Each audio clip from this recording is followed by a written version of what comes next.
With that, I think we'll move on to our final speaker of the day.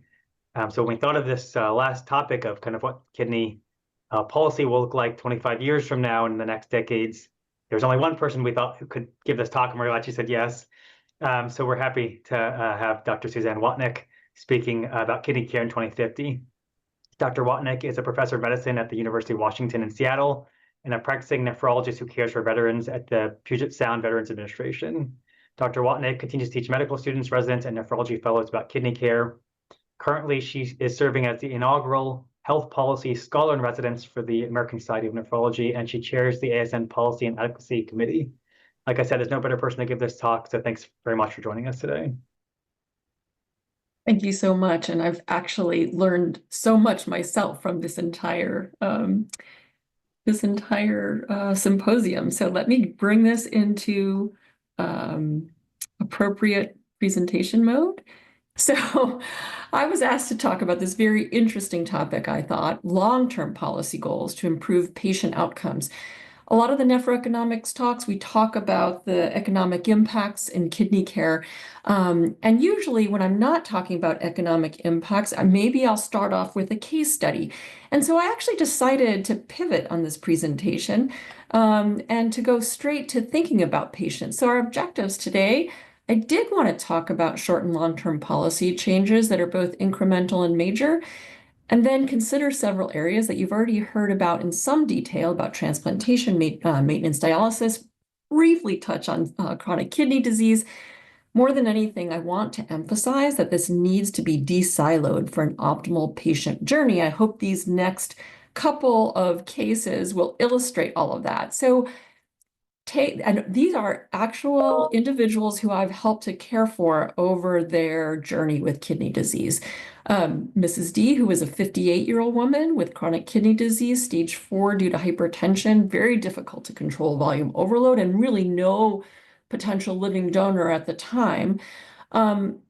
She had a brother who had died during dialysis, and she was very nervous with great understanding, and asked if she could get transplanted before she actually had to start dialysis. So what does that look like? Well, what policy paths can we improve patient care? Because certainly that is not an easy path to walk in 2025, but what can we think about as we move towards 2050? First, what are some of the incremental changes? We already had Dr. Mannon go through this very specific illustration from the SRTR Task 5, so I do not have to spend time on this. But when we're talking about incremental change, how can we address and improve each point? Create policies to facilitate and then translate that. And I want to add even a couple more circles to this, given that we're thinking about 2025. So we have up until X, but I want to add Y and Z. Things like xenotransplantation and future research development and innovation. So as we think about that, what are the next steps just for that initial incremental policy challenge in kidney transplantation? So I do want to mention 5 particular areas.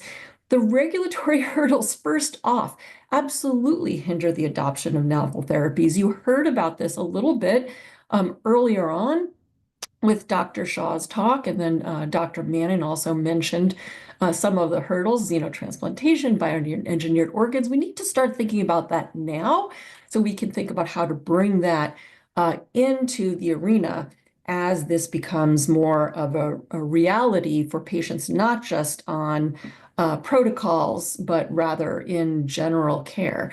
The insufficient funding, we know about that. We heard from Dr. Weiner with regards to the current appropriations and the current budget that will, if it doesn't move into a continuing resolution for 26, that there may be substantial cuts to NIH. All of the considerations with regards to ethical and societal frameworks that really do require proactive policy pushes. And the differences in access. So these are, due to so many factors, including, again, socioeconomic considerations, but also things like geographic location and modernized allocation systems that can adapt to new organ sources that you did hear a little bit about from Dr. Mannon. So we're working to support these areas for optimal kidney care. Again, what is optimal with someone with end-stage kidney disease? It's often transplantation if the patient is eligible, which you heard from Dr. Mather a little bit, and wants this. I'm not going to go through all of these details because we don't have the time today, but there are a lot of efforts that we are making. And despite the increase in total transplants that you've heard about from the last couple of talks, we still need to monitor to avoid unintended consequences. With the new system, there wasn't a mechanism to take the money that was actually gathered to distribute to the new contractors. So we're working on that in the short term in terms of incremental changes. And, as we have more and more kidneys to allocate, we have to address the issue about unused, or if you want to call it discarded organs. Dr. Mannon talked about right and then versus left, kidneys that were discarded.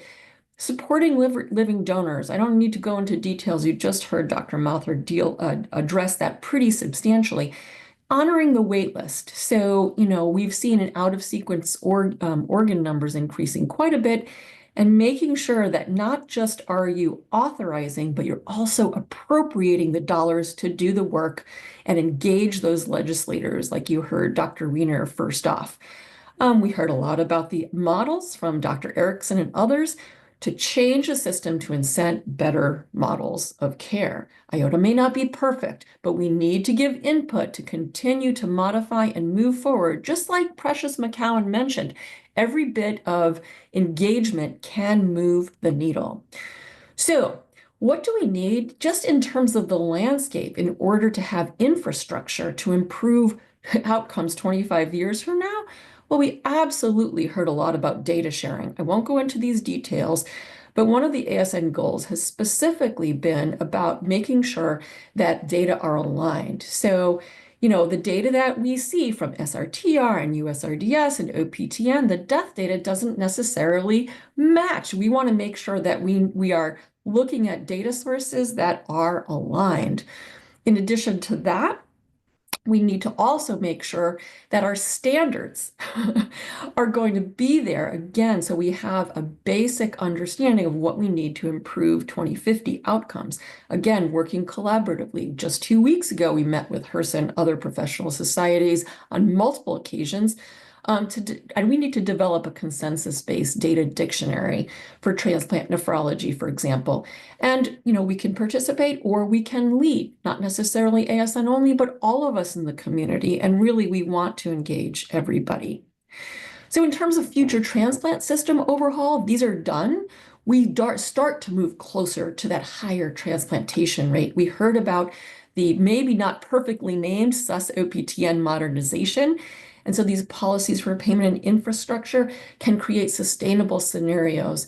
We need to think about stakeholder buy-in. Not everybody is fully supportive of this, but how can we modernize the system and make sure that there is modification as we go towards the next 25 years so that the system works better from a patient perspective and that everybody in the system, just like you saw on that metro map from SRTR, can equally participate to improve. The funding is critical. If we don't attract investment in every arena, we are not going to be able to move forward like we've seen in other areas of care, oncology, hematology, cardiology. Let's do that in kidney care as well and improve the care for patients, and not just the general care, but also the process of care to incentivize long-term outcomes, such as the success of models.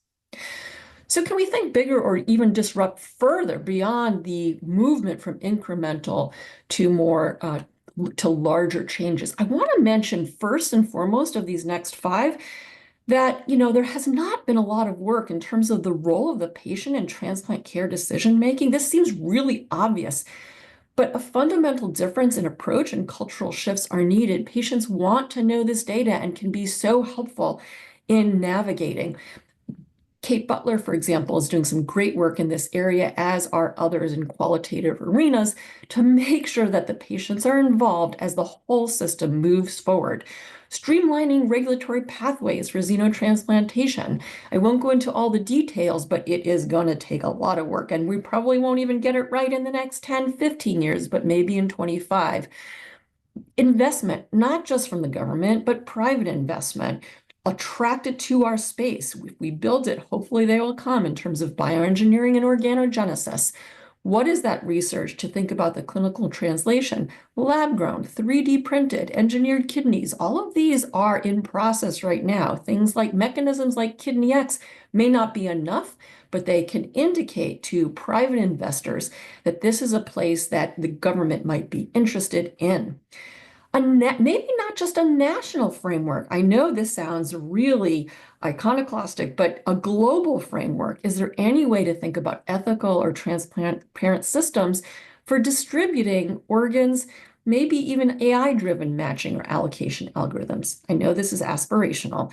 And certainly, last but not least, in this list, incentivizing organ donation. We already heard a lot. Deceased donation has gone up and living has not. So can these value-based care systems, IOTA being only a start to help us to think about where we move and all the legislation that ASN and others have been supporting? So I thought as the end of the day, I'd share some vacation pictures with all of you. In 2050, how simple will it be to access a xenotransplant? And yes, this was in a market in London. So will it get to it will never get to the point where it's going to cost 75 pence for a xenotransplant, but it certainly is aspirational.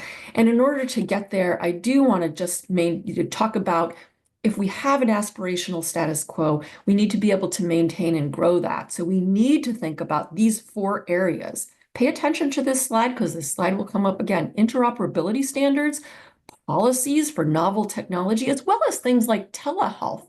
So we can really keep track and not just do the work, but then make sure we're supporting the patients with the new technologies. Investment. Without investment in infrastructure, for example, predictive analytics, AI, we're not going to be able to, again, support those who have the new technology, for example, with early risk detection. And privacy and security regulations, very important, robust frameworks to both protect and continuously monitor will be important to set up a system that is ready for success.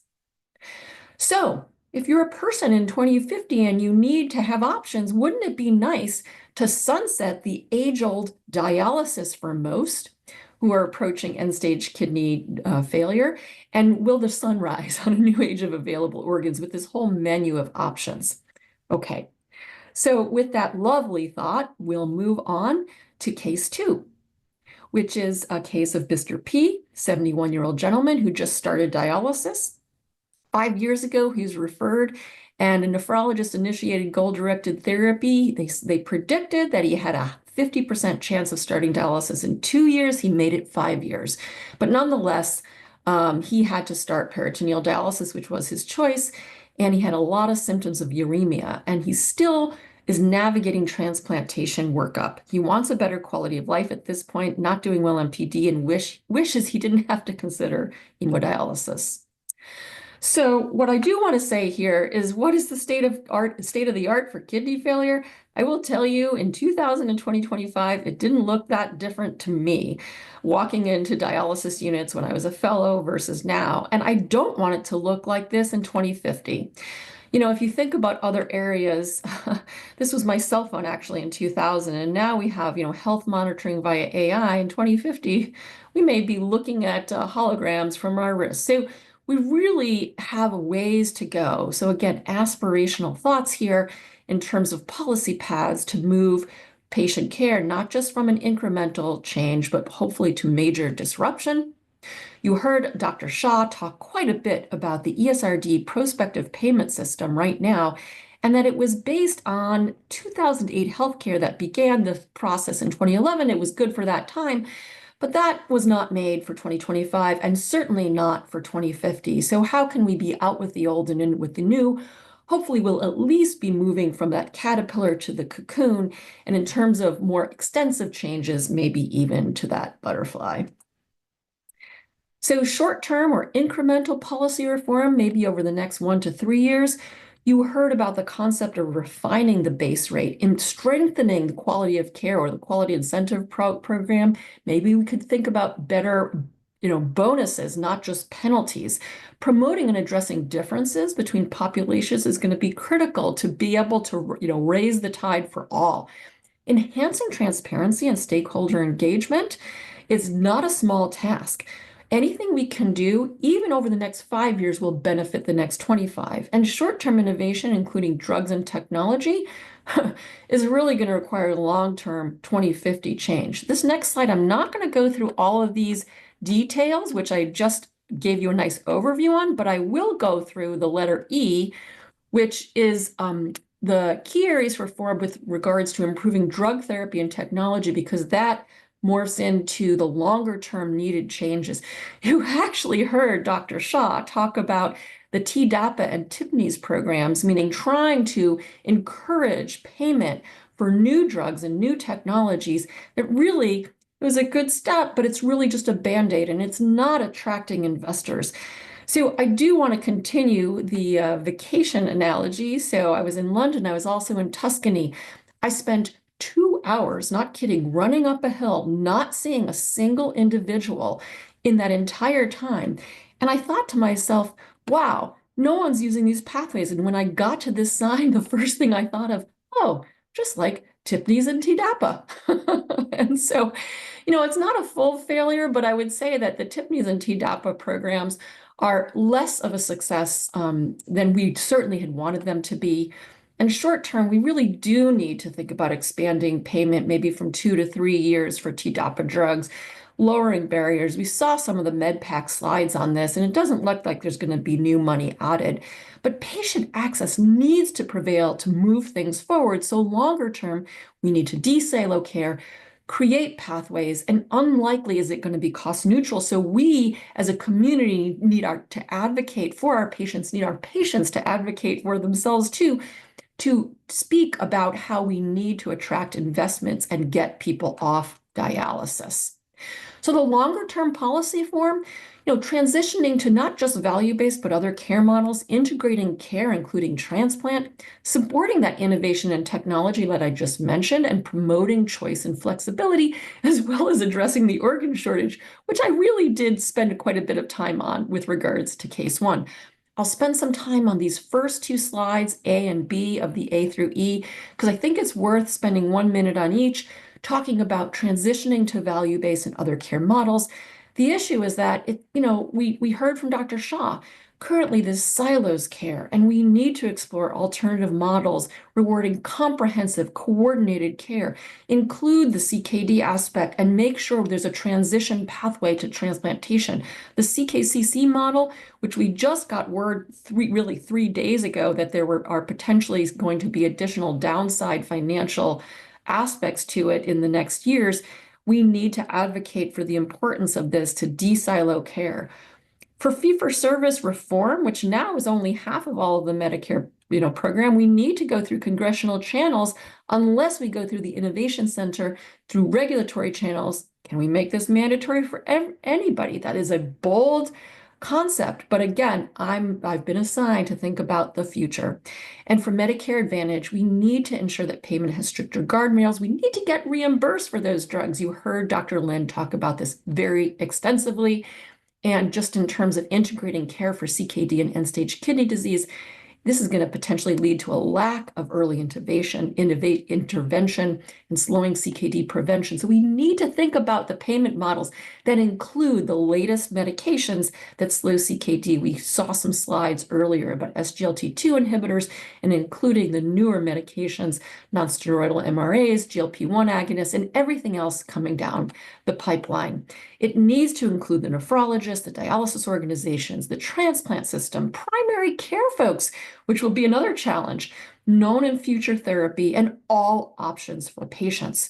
So these next 3 slides, we've already talked a little bit about innovation and technology adoption, promoting patient choice and flexibility, which needs to include things like incremental care, preemptive transplantation, home versus in-center, conservative options for people that want them, and the organ shortage, aligning with our earlier concepts, developing payment models that appropriately reimburse and a novel transplant option into the system that's going to squelch innovation is not going to be helpful. You cannot bundle the transplant into the current ESRD PPS. We need to think about separate models. So the last of our pictures from Tuscany, we're starting from scratch, making some pasta, but should we start from scratch entirely? I'm going to say no. We need to build on some of the lessons learned, but we do need a major overhaul. So not from scratch, but include the lesson learned and fold in the feasibility concerns that we have seen and keep those voices from the entire community, patients, providers, and everyone. So our guiding principles for a sustainable patient-centered system for kidney care is prioritizing patient-centered outcomes, including, but not only survival, quality of life, and functional status, along with all of these other items, such as sustainability that we haven't talked about too much, and engagement.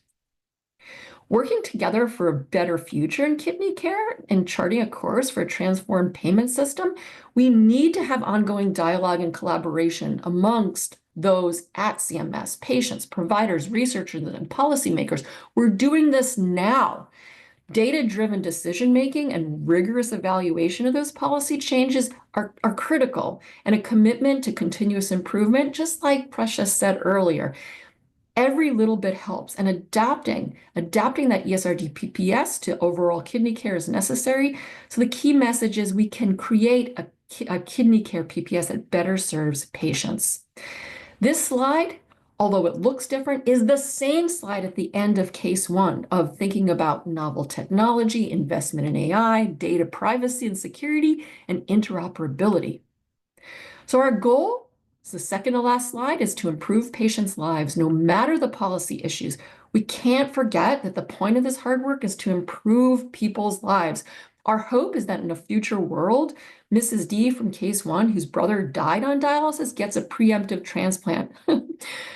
Dr. Weiner started with talking about ChatGPT. This picture is a 2050 simulated AI version of Mrs. D, and she's smiling because she never had to start using that dialysis machine. So we talked about short and long-term changes, and we considered several areas for needed reforms. It has to be de-siloed for optimal patient journeys.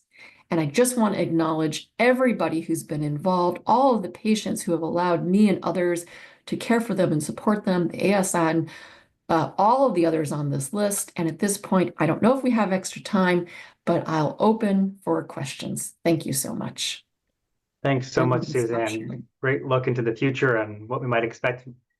Maybe we're a little over time, but if it's okay, I'll end with one hard question for you. Because I think, listening to your talk, there's a lot of reason for optimism of ways we can make a big difference with shifting policy. At the same time, as a millennial, it's hard to feel optimistic about policy changing at all. I think, at least in my lifetime, seeing the government become increasingly dysfunctional and even very popular legislation like the Living Donor Protection Act have failed to pass at all. So what makes you either optimistic or pessimistic that in an increasingly dysfunctional government over the last couple of decades that we can actually make some progress on some of these aspects of kidney care for our patients? Love the question. There are wins and loses here, and we need to stay engaged in order to continue to try to move that needle. Yes, we have a point where right now getting funding for research is hard to imagine how we can move forward, but this is short term. 2, 3, 4 years, the entire environment may change. And I want to just remind us that, when I started as a fellow, there was no such thing as a value-based care model to really incent better patient outcomes as opposed to just transactional fee for service. So we have seen a bundled payment system that came in a different way in 2011 versus 1982 and 83 that did incent and did change the environment in terms of ESA overuse and home dialysis rates that went up. We saw an advancing American Kidney Health Initiative that never would have been imagined in 2000 or 2010 that came in 2019 and still influences things. We have specific kidney models that can incent ways of doing things differently than we imagined. The ESCOs, for example, really incented dialysis organizations to think about providing more holistic care to avoid things like hospitalizations, which we did succeed on. However, We see that, for example, the ETC program has not improved versus the control of the mandatory program, although it did raise home dialysis rates. There are positives here. And what I would say is, we could just throw in the towel and say, hey, the environment's too difficult. But that's not going to do anything and benefit anyone. By really continuing to go up onto the Hill to advocate from a legislative perspective, to continue to meet with the community and gather community. The community voice is very strong, including patients, providers, and lots of others, to talk to the regulators. We have seen changes. You saw the changes that Dr. Mannon showed on the IOTA model, which really benefited people by advocating between the draft and the final rules. So I guess what I would say in closing to this very great question is, we're going to fail in a lot of places, but without making these efforts, we won't see the success that we would see otherwise. We'll have our wins and we'll keep on going. And we've seen lots of wins in terms of CKD care, for example, really improving outcomes. So I have no right answers, but I certainly have the energy to move forward. And I hope all of you out there really do get engaged, stay engaged. And we look forward to working with you together, not only for this year, but also to engage in nephroeconomics and these conversations to benefit patients through 2050. Thanks very much. I think get engaged and stay engaged is the perfect message to end the day on. So thanks again for the fantastic talk. To our attendees, just a reminder that if you registered for the course, all lectures will be available, recordings will be available following the course completion. A few thank yous before we close. First, thank you again to all of our speakers for such a phenomenal program today. Thanks very much to ASN on the technical side, Alicia Graham and Jeremy Buckner for making sure this ran so smoothly today. Then finally, for our support from ASN at a higher level, from Rachel Meyers and Suzanne Watnick, who you just heard from, who really made this course possible year after year for the last few years. So thanks to everyone, and hope you have a great weekend. See you next year.